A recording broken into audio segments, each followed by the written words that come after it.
يقول الله عز وجل في كتابه الكريم بعد أن أقول أعوذ بالله من الشيطان الرجيم والذي قال لوالديه أف لكما أتعدانني أن أخرج وقد خلت القرون من قبلي وهما يستغيثان الله ويلك آمن إن وعد الله حق فيقول ما هذا إلا أساطير الأولين أولئك الذين حق عليهم القول في قد خلت من قبلهم من الجن والإنس إنهم كانوا خاسرين ولكل درجات مما عملوا وليوفيهم أعمالهم وهم لا يظلمون اللهم لا تجعلنا من الظالمين رب اشرح لي صدري ويسر لي أمري واحلل عقدة من لساني يفقه قولي واللهم ثبتنا عند الموت بلا إله إلا الله واللهم اجعلنا من الذين آمنوا وعملوا الصالحات وتواصوا بالحق وتواصوا بالصبر آمين يا رب العالمين. Today's khutbah is inspired by an overwhelming number of parents that I have had conversations with. And I've had these conversations with them here in the United States, here in our local community. I've had almost exactly the same conversations in different parts of Europe, also similarly different parts of the Muslim world, the Arab world, even in places like Sri Lanka or Malaysia. The conversations are somewhat different, but overall they're exactly the same. And I wanted to take this opportunity in this khutbah to remind myself, because I'm a parent myself, to remind myself and to remind all the parents that are here of certain realities that Allah makes very, very clear. They're not easy realities, but they are clear realities. This khutbah is dedicated to two audiences. It's dedicated on the one hand to parents, and it's also on the other hand dedicated to their children. So those of you that are listening as parents, also at the same time listen as offsprings of your parents.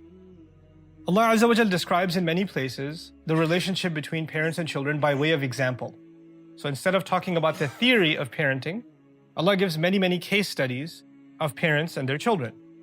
And so you have some amazing examples. For instance, you have the case of Ibrahim alayhi salam, whose father, and some argue uncle, but linguistically it's still father, Azar, builds idols. He's actually the source of a lot of the idol worship in his town, and his son grows up to be the great leader of the concept of Tawheed and the iman in Allah Azza wa Jal, that all the faiths, all the monotheistic faiths attribute themselves to in one way or the other. As a matter of fact, all of Islam is also called Millata Abikum Ibrahim, the religion of your father Ibrahim, right? So on the one hand, you have a pretty messed up dad in simple language, and you have an amazing son. And it's not like the son had an amazing environment, a supportive environment where his iman fostered and things like that. It was a pretty corrupt environment. Everybody around him is worshipping idols. There's nobody who thinks like he does. As a matter of fact, he stands alone and he's considered kind of a rebel, when he criticizes these idols, and he's kicked out of his house also. So the first thing that I wanted to highlight in this example is that one's iman, a young man's faith or a young woman's faith, according to Allah Azza wa Jal, isn't always only dependent on their environment. A lot of times we blame the environment. Well, what can we do? We're living in America. What can we do? They go to public school. What can we do? They're in a bad situation. So of course they're going to get impacted by that. Yeah, that's true to an extent, but there's a reason Allah gave us these examples. This is the journey of Ibrahim alayhi salam before he became a prophet. Revelation is a later situation. First and foremost, he starts questioning and exploring and starts criticizing things that are happening around him. What that tells us is Allah Azza wa Jal enabled human beings, each and every one of them, regardless of what environment they're in, regardless of what situation or what society they're a part of, to think for themselves. If they choose to follow everybody else and never think for themselves, that's on them. They don't get to say, well, what can I do? I was in a blinding environment. No, Allah gave you eyes. Allah gave you the ability to see for yourself. But on the flip side of this, you also have other instances. And to me, one of the most unique instances is the case of Yaqub alayhi salam, who has, you could argue, two sets of children, good kids and bad kids. It's the same father, and though some have tried to argue this, I think it's completely inappropriate to think that Yaqub alayhi salam is anything short of a great father. He's a prophet, and prophets are known for their fairness, for their goodness, for their ihsan to all people, especially their own family. So it's unimaginable for us to think that he was a good father to Yusuf, and maybe to Binyamin, the youngest one, and he was not such a good dad to the other son. That doesn't make any sense. He's a father, and he's doing his best to raise his children And he's actually later on if you study Surah Yusuf carefully, he's even giving good counsel and good advice to those sons that rebelled against him. So there's no reason to think he had a double standard. The point I'm trying to make is, he as a father and as a head of a household, as a parent, did everything he could to provide a good environment and a good education to his children. And yet the results that came are completely different. They're actually polar opposites. On the one hand, and what makes it even more interesting, is that Yusuf alayhi salam was separated from him at a very early age. And so he no longer has a good influence. Yusuf alayhi salam no longer has a parental influence as he's becoming a young man, as he's growing up in a society. We learn Allah Azza wa Jal had given him a lot of good looks. Allah had given him intelligence, high intelligence, great character. But he's living in a corrupt society in the house of a politician. And he's basically a young servant who has no parental supervision. He can do whatever he wants, in a sense, within that sphere of his. And on top of that, later on, he was called to wrongdoing. So he's in one bad environment, and by the way, from there, he ends up even in a worse environment inside a prison. The people around you in prison aren't exactly the best of people. And so he's going from one bad environment to another bad environment. And when people are in that kind of a bad environment for a really long time, you would imagine they're going to come out messed up. Something's going to happen to them. They're going to pick up, the traits and the qualities of that sick environment that's around them. But if you and of course that didn't happen with him. He retained his pure character. But if you contrast that with his other siblings, who are actually living in the household of a prophet, they live in the best possible environment. Can you imagine? Your father is a prophet. You couldn't possibly be parented and be offered a better opportunity to be guided and to be raised right. And yet his brothers scheme and they lie and they backbite and they do these things for many, many years. And they're actually disrespectful to their father as well, for no fault of the father himself. So the point I've tried to make thus far is that you have parents, on the one hand, doing nothing, like in the case of Azar, doing nothing. And yet the product is amazing, Ibrahim alayhi salam. On the other hand, you have, the case of Yaqub alayhi salam, who does everything. And the product is sometimes awesome, like Yusuf alayhi salam, or not, like the other siblings, who for many years were in rebellion. When you study the end of Surah Al-Kahf, you find some interesting case studies. First, you find a story of young men who have a career, they make a living by fishing, by going out at sea. But after that, after talking about young men who are trying to earn an honest living, interestingly, there are two other stories. And both of these stories are about young kids. One young boy is killed. And the reason given later on is actually this child, when he grew up, he was going to be a terror and a horror to his parents. And it's interesting that what we are told about his parents is أَبَوَاهُ مُؤْمِنَيْنِ كَانَ أَبَوَاهُ مُؤْمِنَيْنِ صَالِحَيْنِ. His parents were both righteous, good believers. So these were two good parents who were going to raise a child to the best of their ability, and he was going to be a horror for them. He was going to give them a really hard time in life. Okay? طُغْيَانًا وَكُفْرًا, Qur'an will describe it as. Rebellion and disbelief. He's going to leave Islam, and he's going to be a horrible rebel against his parents, even though they did nothing wrong in raising him. On the flip side of it, you have a couple of orphaned boys who we don't know anything about. Musa alayhi salam is told to build this wall. He has no idea why he's building it. Eventually, when the rationale is offered to him, why did you build this wall? It's actually about these boys whose father was a good man. وَكَانَ أَبُوهُمَا صَالِحًا. Their father was a good man who died a while ago. Now these kids are orphaned. They're being raised on the streets. And yet Allah Azza wa Jal wants them to have a good life down the road. Like He's securing their future down the road. What I'm trying to get at is that in this life, as far as our children are concerned, we have absolutely no control. We have responsibility, but not control. And we have to understand the difference between those two things. I have a responsibility to my parents. I cannot control my parents. I have a responsibility to my children until a certain age, until they reach the age where they are answerable to Allah for themselves. When they become baligh, when they're considered adults by Allah, that means when they're standing in trial in front of Allah, Allah will not come and ask you first. He'll ask them directly, because they كُلُّهُمْ أَتِيهِ يَوْمَ الْقِيَامَةِ فَرْدًا.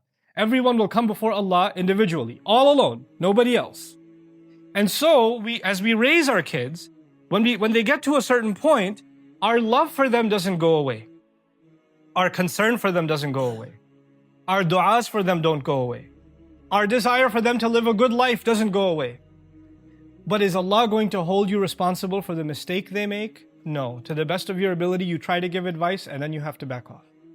This is something even the Messenger of Allah understood, sallallahu alaihi wasallam.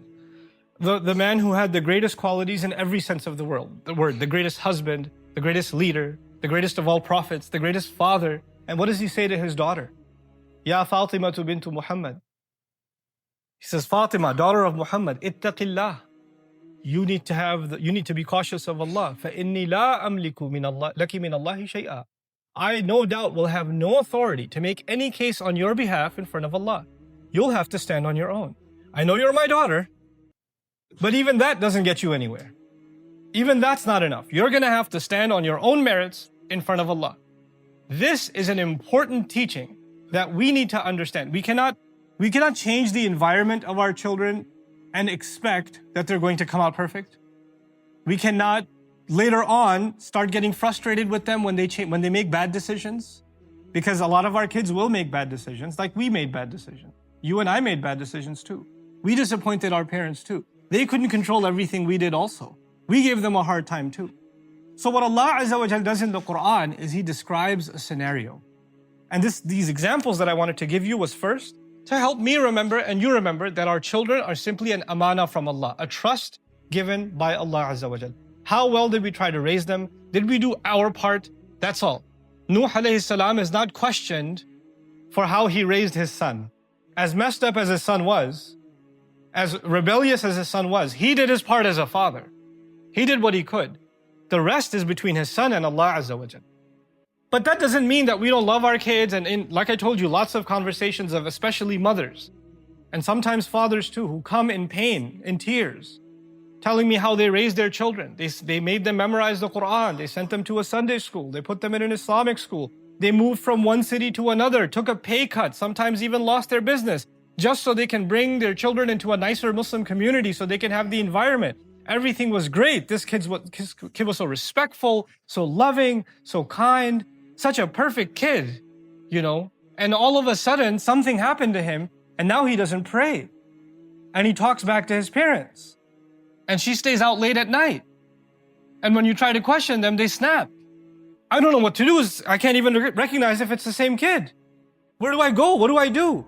And that's happening over and over and over again with hundreds, thousands, if not millions of families.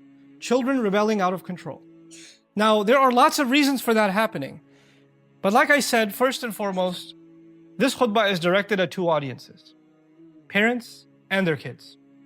I want to share with you this scenario, this idea that children that were raised by good parents rebelling and then completely becoming different people. Like the parents can't even recognize I can't believe you're the same child.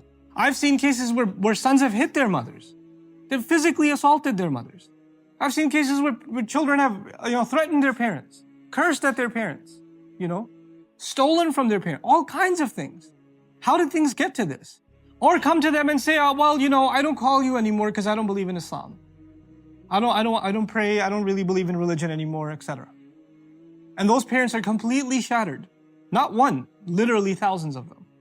How does Allah describe this scenario? In a few words. Allah Azza wa Jalla says, وَالَّذِي قَالَ لِوَالِدَيْهِ. As for the one who said to both his parents, أُفِّل لَكُمَا. I've had it enough with both of you. أُفِّل لَكُمَا is not, I would not translate this as woe unto you. It's the son who's listening to advice. The mother keeps telling him, Salli, Salli, Salli, namaz par lo, namaz par lo, namaz par lo. She keeps coming to him, just pray, just pray. Can you stop doing this? Can you stop doing that? Just, come home earlier. She keeps giving him advice, and he's had it. He doesn't want to hear it anymore. So he just says, enough. Come on, stop it already. أُفِّل لَكُمَا. Both of you, I've had it. أَتَعِدَانِنِي أَنْ أُخْرَجَ. You keep promising me that I'm going to come out of my grave? وَقَدْ خَلَتِ الْقُرُونُ مِنْ قَبْلِ. So many people have died before. Nobody comes back. Get over this whole hell, heaven thing. Let me live my life. I just want to live my life. I just want to be happy, okay? Why are you guys always talking to me about, okay, fine. If I have to burn in hell, it's my problem. What do you have to do with it? And slams the door and walks out. This is the scene. It's not a new scene. This is happening for thousands of years. And so what do the parents do? وَهُمَا يَسْتَغِيثَانِ اللَّهِ. They're begging. The mother is crying at night, praying, in tears, Ya Allah, my child, my son, my daughter, what do I do? She used to wear the hijab, she used to memorize the Qur'an, now she's completely become a different person. I don't even know what she's up to, where she goes, who she hangs out with. I found drugs in her room. She smelled like alcohol the other day. Ya Allah, what do I do? Yastaghithanillah. Istighatha actually means when a town is desperate, it hasn't had any rain, and it's drought, it's dying in drought, and people desperately turn to Allah for a miraculous rain. Huma yastaghithanillah means they're asking for a miracle from God Himself. Change something in my life, help me with this. And then they turn to this boy and say, Waylaka Ameen. Curse you! Believe! The parents have had it too. They can't keep giving soft, loving advice. Wayl is not a soft word to use. It's actually one of the names of one of the worst places in hell. But outside of that, in Arabic literature, wayl is used as a horrible, horrible curse against somebody. And when they say waylaka, curse you in a sense, damn you, why are they saying that? This child, this most beloved thing of, product of their love, this child that they raised with so much sacrifice and so much concern, the ones you love the most can cause you the pain the most. This child has caused them so much pain that at this point, instead of making dua for them, it's just the ugliest words even come out of the parents' mouth. Even parents start saying horrible, horrible, horrible things out of frustration. Mothers have done it, fathers have done it. In the heat of an argument with their children, just said some really terrible, terrible things. Qur'an captures it. Waylaka, Ameen. Believe. Why don't you believe? Why can't you just be a normal kid? Why can't you be like everybody else? Why can't you be like Yusuf? Why do you have to be like this? And this kid, by the way, it's remarkable that Allah captures reality not in idealistic terms. He captures it in pragmatic, like exactly how things play out. He turns back and he says, فَيَقُولُ مَا هَذَا إِلَّا أَسَاطِيرُ الْأَوَّلِينَ.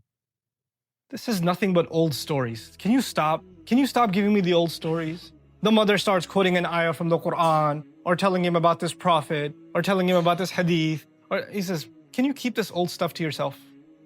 I don't need this anymore. Thank you very much. I don't want none of this. You keep these stories and you tell them to somebody who cares. Tell them to somebody who's interested. Subhanallah. Ma hada illa asatirul awwalin. And some of you, as you're listening to this, you've actually experienced something like this. You've lived it. Some of you are living in that horror in your homes. Every time the son walks in, there's an argument between the parents and the children. My first address is to the children. Understand that when you're doing this and you think you're fighting for your happiness, you're in some unique situation that nobody understands you. Allah understands, and the crime you've committed against your parents isn't a small one. That is not a small crime. أُولَٰئِكَ الَّذِينَ حَقَّ عَلَيْهِمُ الْقَوْلُ. Those are the people that the word, meaning the verdict of punishment, is rightfully deserved by those young people. فِي أُمَمٍ قَدْ خَلَتْ مِنْ قَبْلِهِمْ مِنَ الْجِنِّ وَالْإِنسِ. This is the same story for all kinds of nations of jinn and human beings. Rebellion has always been there. إِنَّهُمْ كَانُوا خَاسِرِينَ. They've always been losers. You will not win in life. You will hurt your parents. You'll rebel against them. You'll run away from them. You'll do whatever you feel like doing, thinking, I'm just living my life, let me breathe. You'll never find happiness. You'll always be a loser. You'll always find yourself in loss because of the suffering you caused your parents. It's okay for you to have doubts. It's okay for you to question, why are we following this religion? That's fine. But the way in which you dealt with your parents was merciless. They gave you love, care, and mercy, and you gave nothing but pain in return. إِنَّهُمْ كَانُوا خَاسِرِينَ. And you may not be like the example that was just given. So what does Allah Himself do? وَلِكُلٍّ دَرَجَاتٌ مِمَّا عَمِلُوا. And for everybody is according to the degrees that they did. In other words, some people are extremely rebellious. Some people are somewhat rebellious. Some people are not praying anymore. Or some people are doing some haram things in life and they're rebelling. Some people have left Islam altogether. And now are cursing Islam and cursing the Prophet and cursing the Qur'an. That's happening too. According to the degree of your crime, Allah will deal with you. So even though Allah has given one scene, in a sense the worst case scenario, doesn't mean everybody fits in this scenario. Allah Himself acknowledges that and said, وَلِكُلٍّ دَرَجَاتٌ مِمَّا عَمِلُوا وَلِيُوَفِّيَهُمْ أَعْمَالَهُم وَهُمْ لَا يُظْلَمُونَ. They're going to be compensated fully for whatever they did. They're not going to be the ones that are wronged. But now I turn my attention, as I close, to the parents that may be going through this kind of suffering. May Allah Azza wa Jal protect all of our parents from ever having to see these difficult days. But first and foremost, this is a reality that even prophets were not spared. Nuh alayhi salam had to face it. You have Yaqub alayhi salam had to face it, right? Ibrahim alayhi salam was terrified of it. Even though he has fantastic sons, he was terrified of it. He made dua about it. وَجْنُبْنِي وَبَنِيَّ أَن نَعْبُدَ الْأَصْنَامِ. Keep me and my children forever from ever falling into the worship of idols. That's the dua of Ibrahim alayhi salam. So it's not like we're ever going to be free from that concern. But I will tell you one thing. In the ayah, there's an ishara, there's an indication. When your son is 18, 19, 20, 25, 28, 30, he's an adult. Maybe a young adult, maybe a very immature adult, maybe one that makes horrible, terrible mistakes in life, but then again, he's still an adult. And when that child or that man or that woman is an adult and they're making mistakes in life, what is your role? You and I have to remember the rufi al-qalam. The pen has been lifted as far as our responsibility is concerned. Our job was to raise them to the point where they become adults. Once they are adults, they are directly responsible to Allah. The more you try to control them at that age, the more you try to tell them what to do, the more you try to tell your 18-year-old, your 20-year-old, your 25-year-old to pray, pray, pray, the farther they will run from the prayer. The more annoyed they will become. They will actually distance themselves from you. They will want nothing to do with you. They will see you, the mother who loves them, but as soon as they see you, you haven't even opened your mouth. Here we go, mom's going to start her lecture about prayer again. Mom's going to give me a whole talk about how I need to make tawbah, or how I need to stop talking to that girl, or how I need to stop, oh God, you know what, I'm not even coming over. I'm just going to go out. I don't want to deal with it. And the mom says, I'm trying to do da'wah. What do you want me to do? Not do da'wah? Not invite my child? Not make them better? Well, actually, the way you're doing it is making things worse. The way you're doing it is making things worse. Understand that there are two levels of the relationship you have with your children, especially when they get older. There's a spiritual relationship in which you're trying to give them advice, nasiha, counsel. That's a spiritual relationship. And then there's an emotional relationship. A mother is a mother. She loves her child. No matter if he's the worst human being on the earth, she's still going to love her child. And that child, that son, doesn't matter if he becomes 45, he still wants emotional support from his mom. He still turns to his mother for love and care. He still should feel like, no matter who turns me away, my mother will never turn me away. These two things, your role as a spiritual guide, a spiritual counselor, and your role as a mother or a father are two separate things. You have to keep those two things separate. And sometimes when our children rebel and go away from Allah, then they don't need you to be a da'i. They don't need you to give them spiritual advice, because that will push them further away. They just need you to be a mom right now. Just make them food. Don't talk about deen for a while. Don't bring it up. Because you know the last 10 times you brought it up, what happened? You should learn from your own experience. Advise the father. Don't lose your cool. Don't start complaining. The son comes home once in a month. And that 1 month, the father says, oh, you finally show up? And he says, this is why I don't come. Because you talk like this. And he walks out again. What did you gain? What did you gain? This is why you'll understand that when Yaqub alayhi salam was brought a shirt dirty with blood, and he knew that his sons were lying, he knew it. He understood that right now I can do nothing about this situation. So the words that came out of his mouth are forever going to resonate for any parent who has adult children that are out of control. فَصَبْرٌ جَمِيلٌ وَاللَّهُ الْمُسْتَعَانُ عَلَى مَا تَصِفُونَ. The only thing beautiful left now is patience. I need to demonstrate beautiful. There's such a thing as ugly patience, by the way. But he needs to demonstrate beautiful patience. He needs to keep a smile, maintain at least the emotional part of the relationship. How are you doing, son? Are you eating well? Is everything okay? Don't bring up deen. Just maintain the relationship. Why? Why am I saying that? Because shaitan will come to that foolish young man or that foolish young woman and say to them, your parents hate you. They always criticize you. They're always nagging you. They're always lecturing you. Forget them. Live your life. Get away. They don't love you. If they loved you, would they talk to you like this? And he or she are going to go far and far and far away. Your job as parents now, perhaps more difficult than the waking up in the middle of the night and changing their diapers and taking them to the hospital when their fever spikes at 2 a.m, and taking care of their school and getting them ready and all those exhausting years that you had, that was actually easier. What you're being asked to do now is much harder. To demonstrate beautiful patience and maybe to find other sources to give them advice, not you. Maybe somebody else needs to talk to them. The worst thing you can, by the way, sometimes our children, they're programmed at a certain age, and you and I were like this too. You'll take advice from anyone except if it comes from your father. If it comes from your father, you're annoyed before he even opens his mouth. You're agitated. Your mother says, watch this video. Listen to this sheikh. Listen to this. Oh God, here she goes again. I don't want to, there are people who come up to me. I hate you, they tell me. I hate you. I'm like, what did I do? Because not you. My mom makes me watch your videos all the time. I can't stand you. Please don't make me make your kids watch my videos. Please don't. I'm telling you, you're pushing them further away. It doesn't help. You can't shove religion down their throats. Just be a parent. Just be a parent. As painful as it is, as rebellious as they've become, they need something else from you at this point. And so I leave you with the following. Even with Luqman, who's probably the longest passage on parenting in the Qur'an. There's no other place in the Qur'an that deals with the subject of parenting as exhaustively. And that's brief, but the case of Luqman, radiallahu anhu.